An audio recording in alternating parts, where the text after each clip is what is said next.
Welcome to the Johnny Cleveland Podcast. Hello, everybody. Good evening. This is the Johnny Cleveland Podcast. It is good to have you along tonight.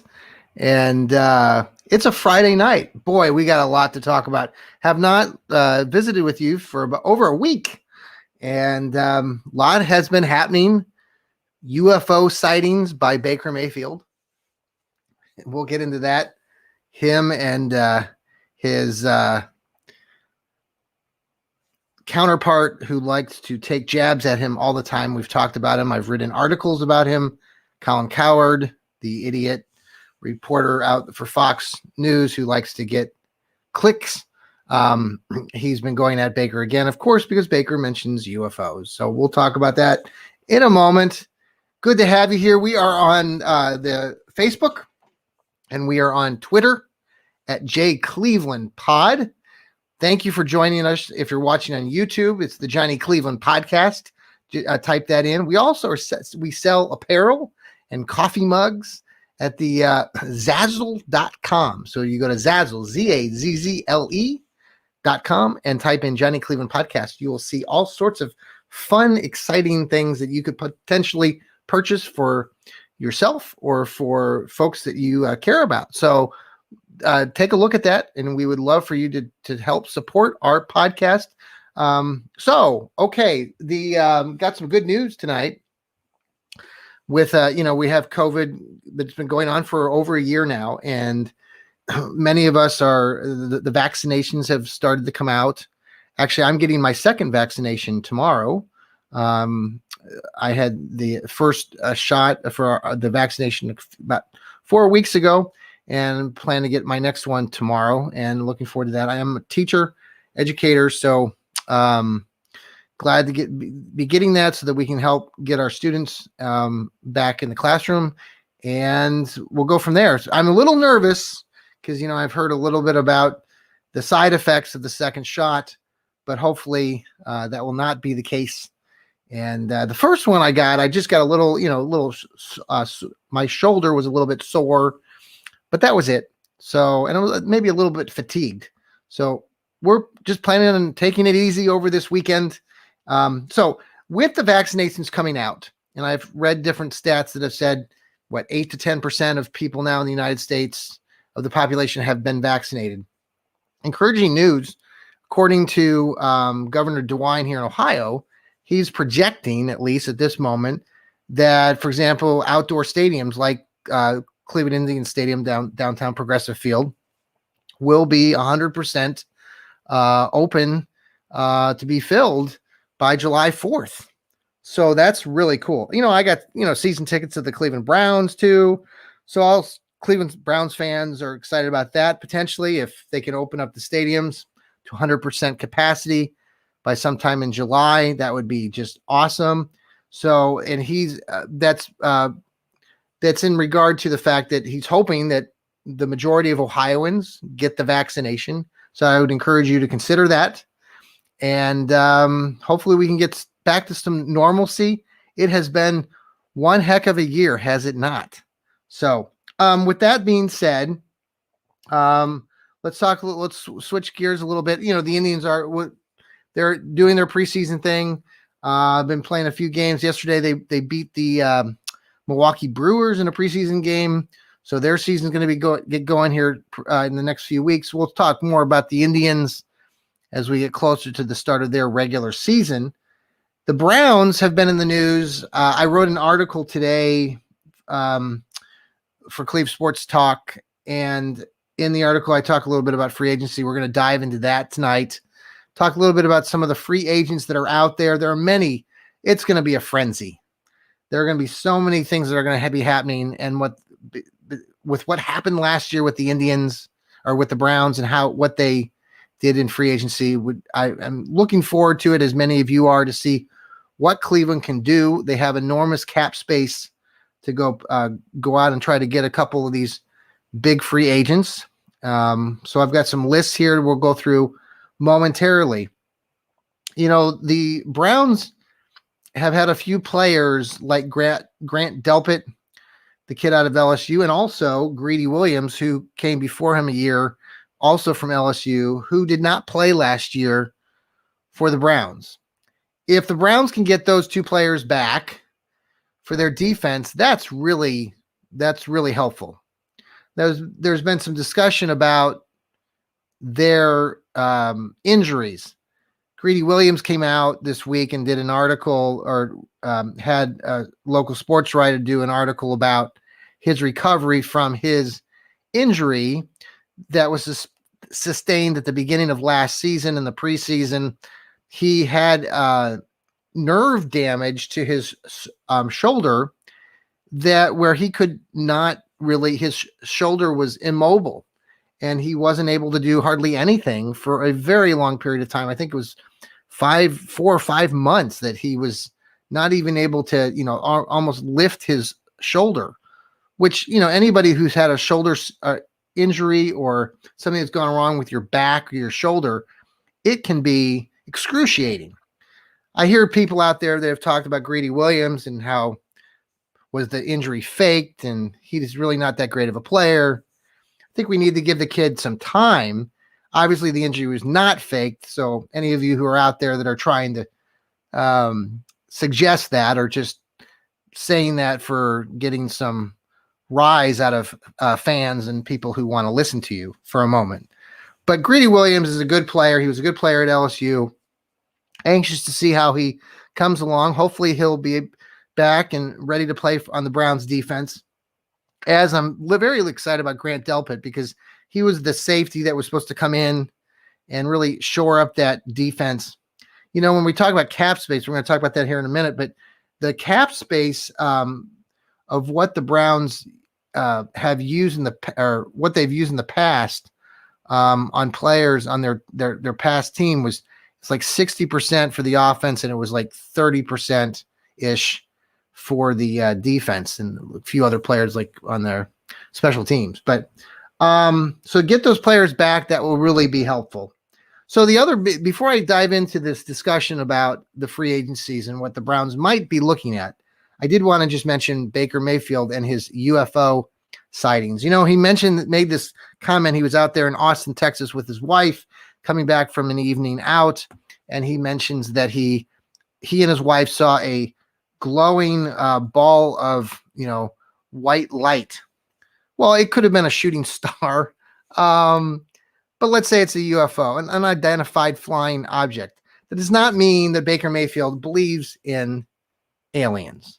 And obviously Baker Mayfield, smart enough guy, he knows what he's doing when he's putting out a statement on Twitter that says that he saw a UFO. He knows what's going to happen. He knows how fans are going to react and people in the media. Obviously, the counter to that is some moron out there in California, the Fox News sports guy, Colin Cowherd, who just loves to carry on about how he hates Baker Mayfield.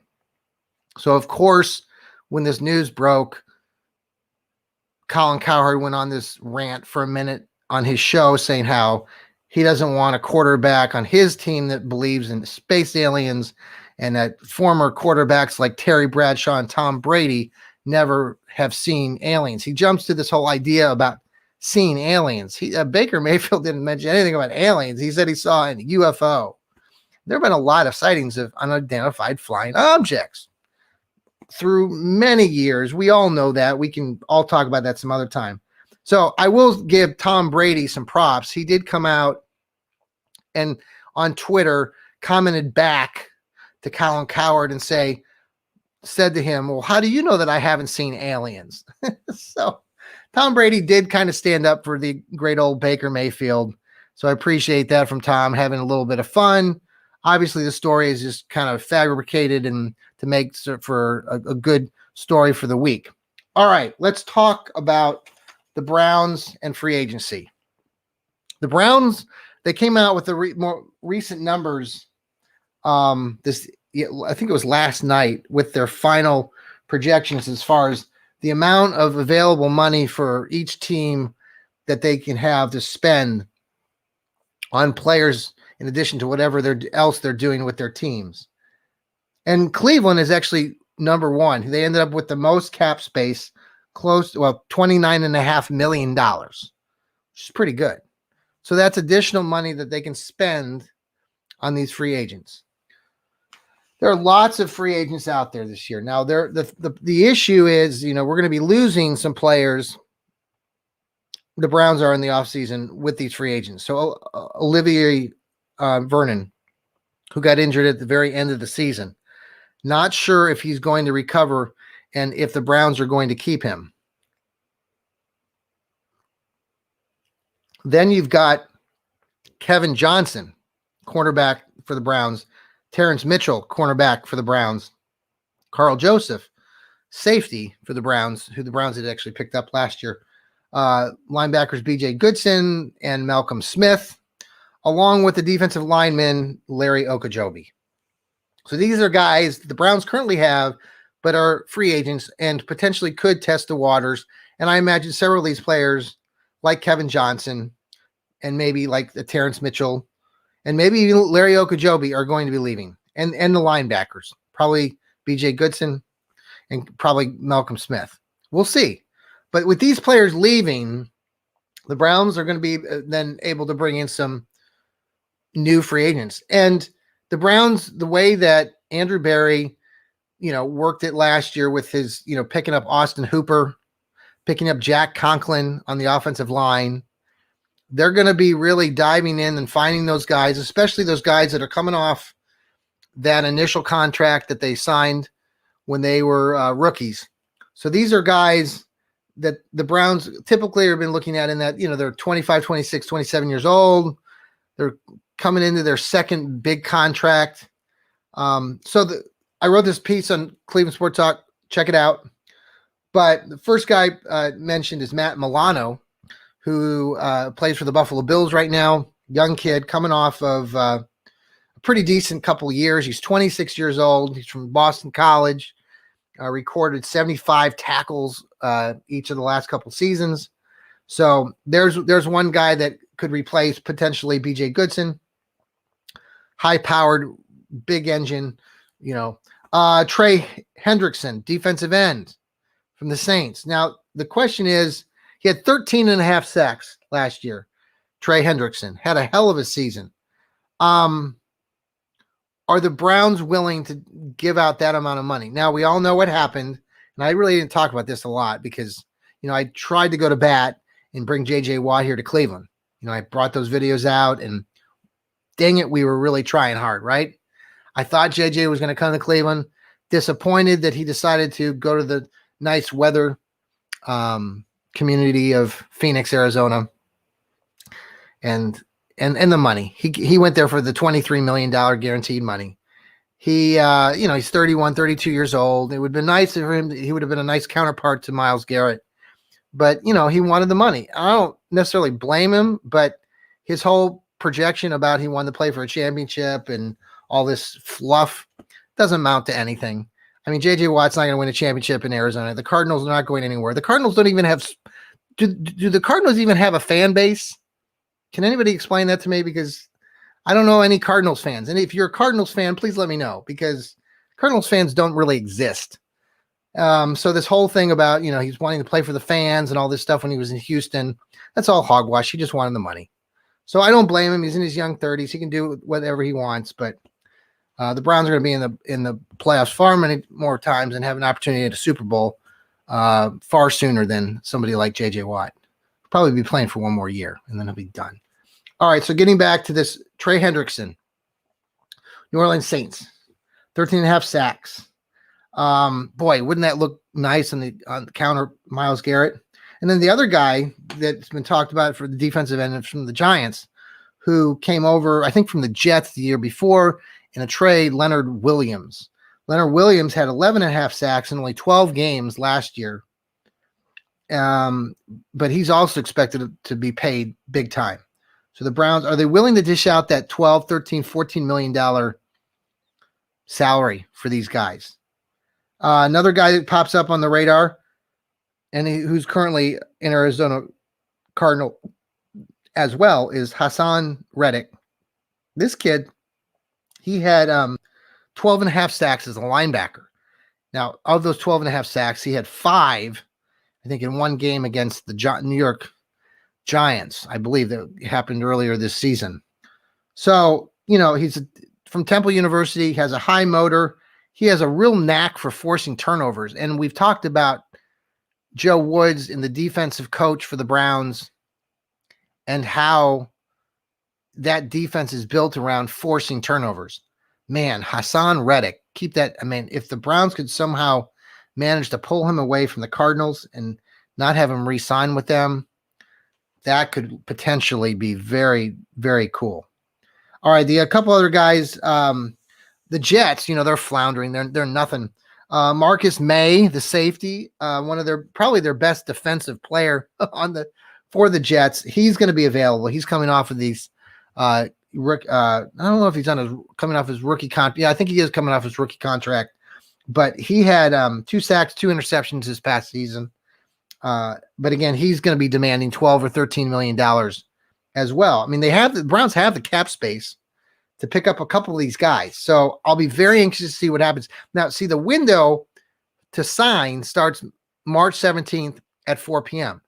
But 2 days before that, March 15th, is really technically when the players can negotiate. Now, some of these high-profile players like J.J. Watt, they've made it known that they've already talked. They've communicated with these teams, but teams aren't officially allowed to negotiate the contract until March 15th, and then they can start signing as of March 17th at 4 p.m.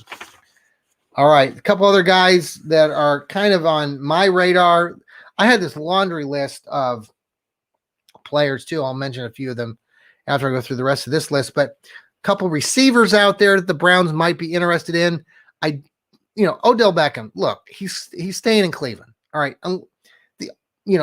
So we've talked about it. I've been irritated about it. I'm not going to get into it. You guys who want to argue that he should be traded for a really good defender or somebody else, fine, whatever. You can keep talking, but I'm not listening.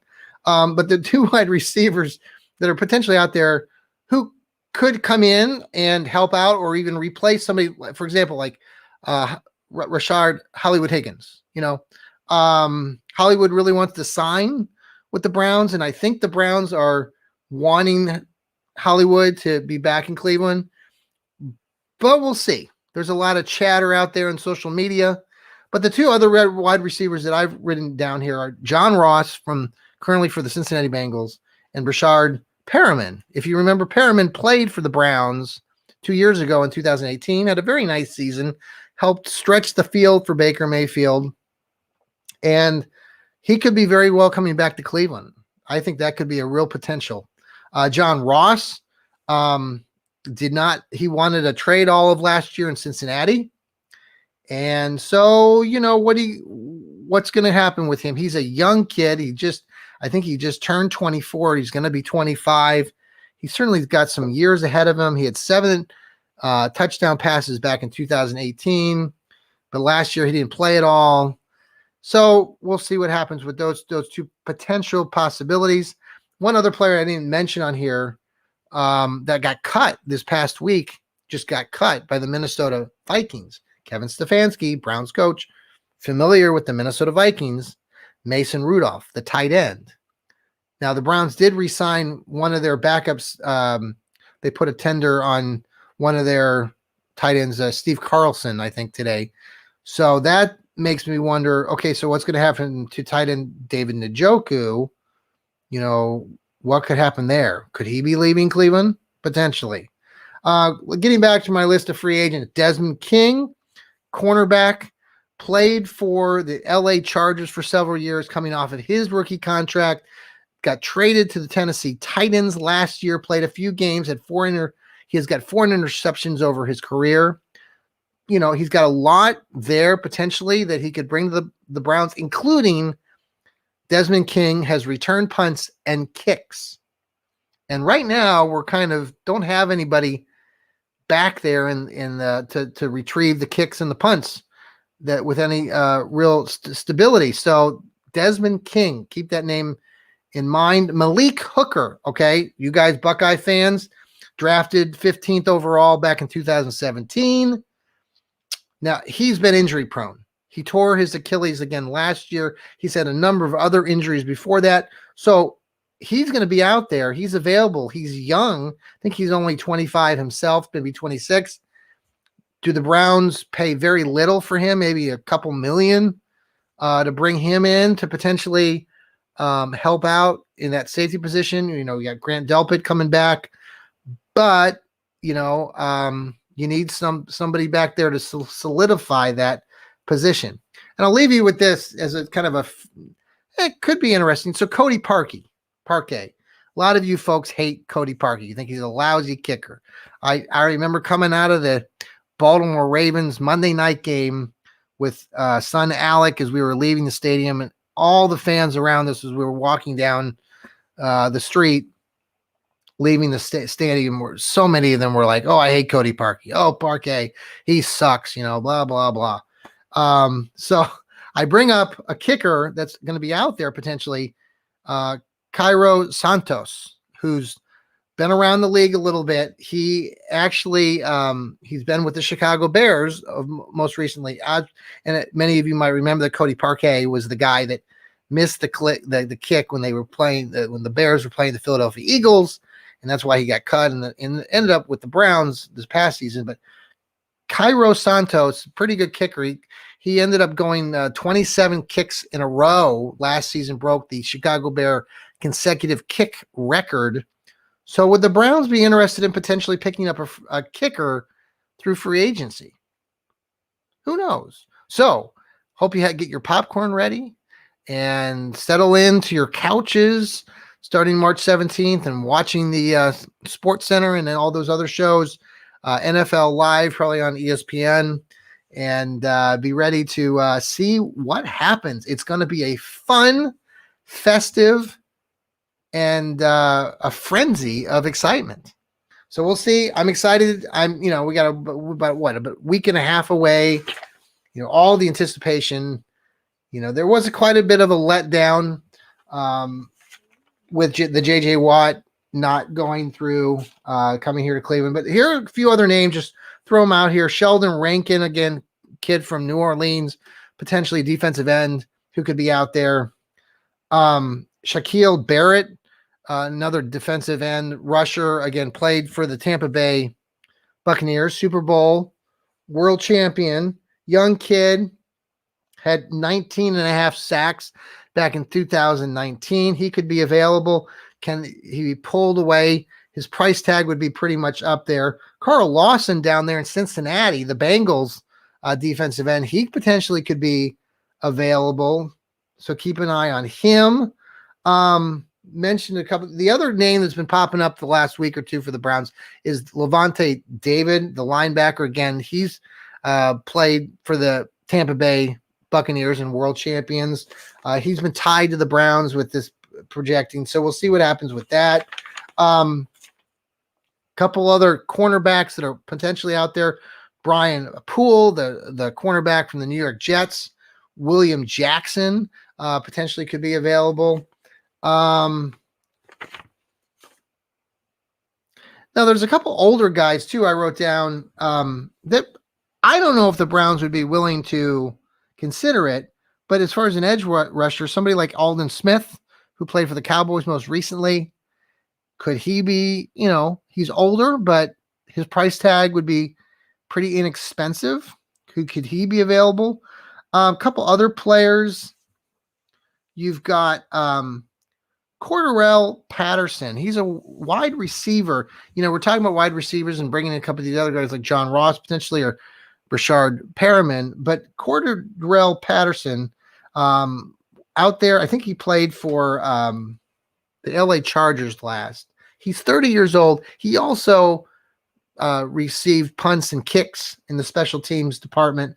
So I'm being anxious to see if the Browns are, maybe they would they don't have to spend as much.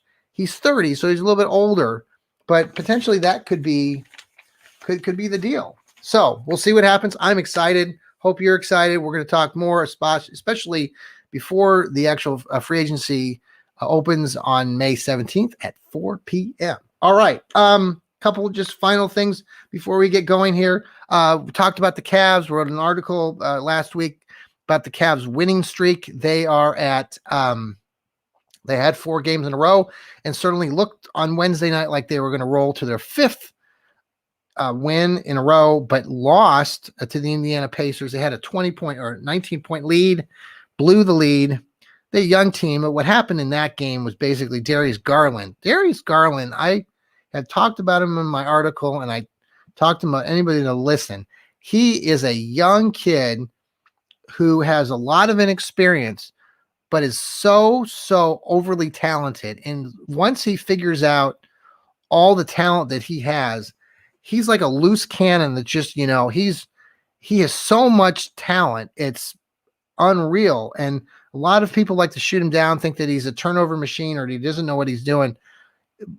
Folks, he knows what he's doing. He's just got to get centered. He's got to get more time, more experience, and understand all the facets of the game. What he does and how he's distributing the ball is just fantastic. And he's been averaging 8 to 10 assists over the last several games, which has propelled the Cavs to some of these wins. And if he can continually be more consistent with those assists, that's going to really help the team. And players like Dean Wade, the former Kansas State Wildcat, almost said, oh, God, I would be killed if any of you Kansas people are watching here, the Kansas State Wildcats. And then you have the Kansas Jayhawks. Make sure that that's separated. But Dean Wade from Kansas State, who was actually Mr. Kansas when he graduated from high school and went to St. John, little town in Kansas, St. John, Kansas. He is doing a really good job, started the last several games for the Cavaliers, and has just been pretty steady. Dean Wade reminds me of my daughter, Mariah. I maybe have mentioned this before, and in playing the game, they didn't like Mariah was a very good player in her time when she played at Buffalo and in high school. Also, and Dean Wade, same kind of player. He's they do a lot of things that they don't always get in the stat book. They'll get the rebounds, they'll get some points, but they're going after the loose ball. They're getting on the floor, going after the ball. They're diving out of bounds to try to save a possession. So they're doing all those little things that go unnoticed unless you're really paying attention to the game. And really those little things are what helps teams win games. And Dean Wade has been very good for the Cavaliers. And it's one of the reasons why the Cavaliers went on that little streak. Now they did blow it and they lost the other night, but they're 14 wins, 22 losses coming to the break. They've got this whole week off now to kind of rejuvenate. Hopefully Darius Garland is bad. What I was mentioning earlier is that Darius Garland went out in that third quarter of that game, and that just changed the whole complexity of the game. It's very important when you have, basketball is about streaks, and Darius Garland really was helping that team win during that series of games. So hopefully the Cavs can get him back and can get back on their winning ways. And I think they're only 2 or 3 games out of a playoff spot. And I think we'll leave you on that. Well, I want to finish the show. Started this last episode we had about Did You Know series. And I think last time had some interesting comments back to me after the show. It was, did you know that Texas is on their own electrical circuits? They have their own system out there, their own power grid, and thus why the Texans had issues when they had all that trouble with the ice and the snow. So this week, I like to finish the show. Oftentimes, my last comment is always, remember, folks, keep smiling. Well, did you know it has to do with smiling? And the fact that many people in the past, and maybe you probably already knew this, but if you've done any history on the subject, folks, when they were in the good old days, let's just go back to the 1800s and the early 1900s. When pictures were taken, people in the pictures were not smiling.